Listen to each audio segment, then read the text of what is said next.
Cuidado y preparación física del material. Los documentos son un patrimonio único e irreemplazable que cumplen una función muy importante en la sociedad, ya que contribuyen a la custodia de la memoria individual y colectiva, y de ahí la importancia de cuidarlos, previniendo y conservando con un proceso riguroso. Para saber qué cuidados hay que tener, hay que ver cuáles son los factores determinantes en el daño de estos. Cada soporte está fabricado de diferente manera, así que no hay un proceso estándar para todo el material que se encuentra dentro de la biblioteca. Hoy tendremos en cuenta el libro. Factores físico-químico. La luz está conformada por radiación electromagnética, donde podemos distinguir rayos infrarrojos y ultravioletas, donde la segunda proviene de la luz solar, que es más dañina, causando un deterioro al papel a la vez que empalidece la tinta de la escritura, perdiendo el contraste entre el soporte y el contenido de información, quedando un documento inutilizable. Por otro lado, los rayos infrarrojos también pueden ser muy térmicos y al ser absorbidos por los documentos se convierten en calor. Este calor puede producir cambios físicos y químicos en los materiales y degradar la celulosa del papel y así destruir el documento. Es de recordar que la ausencia de la luz junto a la humedad relativa y la temperatura alta y la falta de ventilación desarrolla factores biológicos. Las medidas preventivas para esto sería disminuir todo lo posible el tiempo de exposición y utilizar unidades de conservación que los protejan, por ejemplo cajas, sobres. Ni la luz natural ni la artificial pueden incidir directamente sobre los documentos. Medir la cantidad de luz en todas las salas donde transitan los documentos. La humedad relativa y el deterioro son dos factores que se encuentran interrelacionados entre sí y que son de gran importancia para su conservación a largo plazo. El calor acelera el deterioro y la alta humedad relativa fomenta reacciones químicas perjudiciales y en combinación con la alta temperatura pueden crear hongos y la actividad de insectos. ¿Qué medidas preventivas? Climatizar las salas donde se encuentran los documentos, instalar equipos registradores de humedad y temperatura para advertir a tiempo las variaciones que sean perjudiciales, eliminar las filtraciones de humedad de los techos y paredes.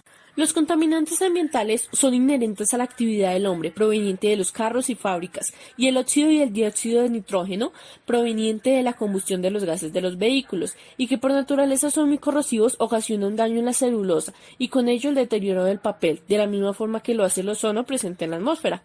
Por otra parte, el oxígeno del aire, que actúa de forma lenta en presencia de una humedad relativa, trae como resultado la destrucción del documento, igual que partículas de polvo donde se encuentran microorganismos, como las esporas de hongos, que con la ayuda de malas condiciones de temperatura y humedad tienden a desarrollarse, originando daños físicos y químicos al acervo.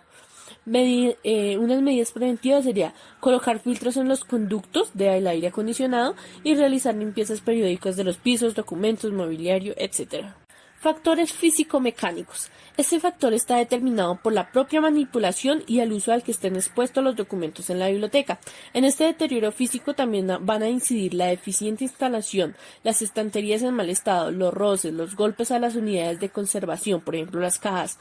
Como consecuencia de la acción se producen dobleces, roturas y o mutilación de las hojas, rayaduras de texto, manchas de suciedad y o grasa y saliva, etc. Una medida preventiva sería crear sensibilizaciones y capacitaciones a los trabajadores de la institución y de educación a los mismos usuarios. Calamidades naturales. Las inundaciones, guerras e incendios son un gran riesgo para el acervo bibliográfico y los daños pueden ser parciales o totales. Las catástrofes son a veces muy difíciles de controlar, pero en algunas cosas son situaciones que se pueden prevenir.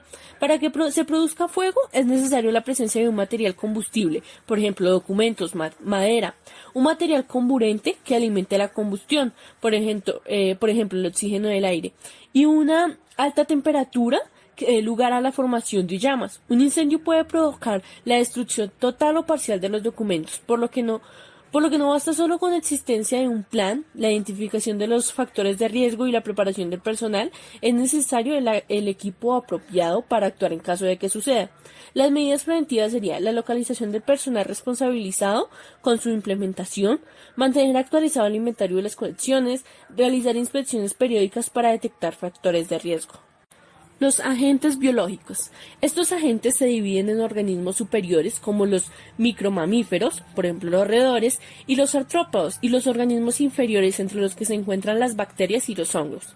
Los roedores llegan a los depósitos buscando residuos de alimentos, pero una vez instalados se pueden alimentar de los documentos y causar grandes afectaciones, igual que los insectos, ya que se alimentan del cuero, el papel y dejan marcas de orina y excrementos, contaminando el medio ambiente.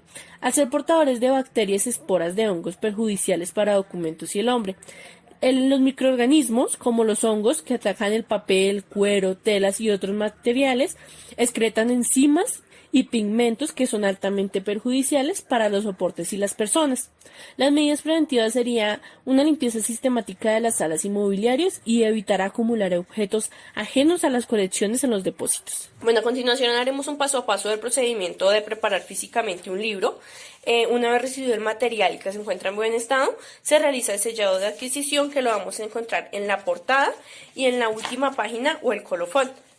Se realizará cada 25 o 50 hojas dependiendo el grueso del libro, y se procura hacer en la misma página para próximos controles, en la misma parte de la página, o sea en la parte de abajo en este caso, y procurar no tocar el texto, ¿verdad? En este caso lo han decidido también colocar en el canto, en la parte de arriba, por todos lados, para mayor seguridad. Bueno, en estos casos encontramos aquí el número de registro hecho a lápiz. Y las etiquetas, se encuentran las etiquetas, el código de barras se coloca en la primera y última página del libro. El tejuelo o rótulo se coloca el número de clasificación con las medidas que tenga el estándar de la biblioteca y con un forro, un protector transparente para que no se vaya a dañar. Es decisión de la biblioteca forrar el libro. En este caso encontramos aquí en la primera página el mismo número, por si pasa algún inconveniente, tenerlo siempre ahí.